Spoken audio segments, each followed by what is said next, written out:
श्री शिवाय नमस्तुभ्यम। दोस्तों, श्री पंडित प्रदीप मिश्रा जी ने 7वें दिन की नवग्रह शिव महापुराण कथा में आज एक उपाय बताया है, जिस उपाय को करने से अगर किसी व्यक्ति का मानसिक संतुलन सही नहीं हो या उसे कुछ याद नहीं रहता हो, या अगर वो स्टूडेंट है, पढ़ रहे हैं, उन्हें अगर कुछ पढ़ा हुआ याद नहीं रहता हो, मन एकाग्र ना हो पाता हो, या कोई ऐसी माताएं बहनें हैं जिनका बच्चे जो हैं यहाँ पर वो पढ़ते नहीं है, पढ़ने में बिल्कुल ध्यान नहीं देते, उन्हें पढ़ा हुआ याद नहीं रहता है, तो इन सभी जगहों पर आप इस उपाय को कर सकते हैं। सीधा सा मतलब ये है कि अगर किसी व्यक्ति का जो दिमाग है वो सही नहीं है, कुछ याददाश्त की दिक्कत है, कुछ मन एकाग्र नहीं रहता हो, कुछ ना कुछ सोचते ही रहता हो अगर वो व्यक्ति, तो उसके लिए आप यह उपाय ज़रूर करा सकते हैं।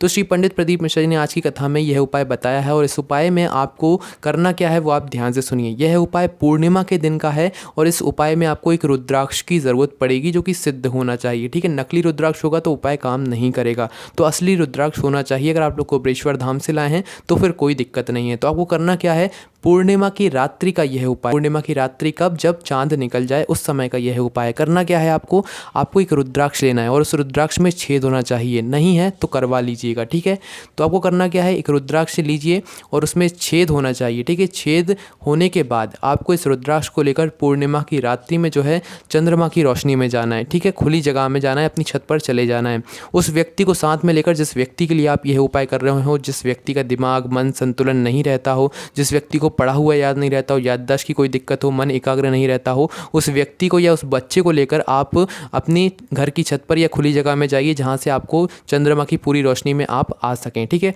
उस रुद्राक्ष को साथ में लेकर ज़रूर जाइएगा जिसमें छेद हो। ठीक है, अब आपको करना क्या है, उस व्यक्ति के हाथ में इस रुद्राक्ष को पकड़ाना है जिसके लिए आप यह उपाय कर रहे हो। उस व्यक्ति के सीधे हाथ की हथेली में, सीधे हाथ की दोनों उंगलियों से जो है इस रुद्राक्ष को पकड़ा दीजिए, और उस रुद्राक्ष की जो छेद होगा, उस रुद्राक्ष का जो छिद्र होगा, उस छिद्र में से आपको क्या करना है, उस चंद्रमा को देखना है। पूर्णिमा की रात्रि में चंद्रमा निकलेगा, उस चंद्रमा को देखना है। ठीक है, उसी छिद्र में से जितना आपको दिख जाए उतना आपको देखना है, और उसी को देखना है जिसके लिए आप यह उपाय कर रहे हैं। ठीक है, आपको उसको बताते जाना है कैसे कैसे करना है, पर देखना उसको ही है जिसके लिए आप यह उपाय कर रहे हैं। उसके हाथ में दे दीजिए रुद्राक्ष, और उससे कहिए कि रुद्राक्ष के बीच में जो छेद होता है, मतलब जहाँ से हम लोग धागा डालते हैं, उस छेद में से उसको क्या करना है, चंद्रमा को देखना है। चंद्रमा को देखने के बाद कुछ समय देखिए, 2-3 बार देखिए, 5-6 बार देखिए, 10 बार देखिए, थोड़े समय तक देखते रहिए। उसके बाद आपको कुछ नहीं करना है, बस अपने पास रुद्राक्ष रख लेना है। ठीक है, उसके बाद आप देखेंगे कि आपने जिसके लिए यह उपाय किया होगा उसका जो मानसिक संतुलन होगा, जो दिमागी हालत होगी, जो पढ़ा हुआ याद नहीं रहता होगा, ये सभी तरीके की जो दिमागी समस्याएं होती हैं,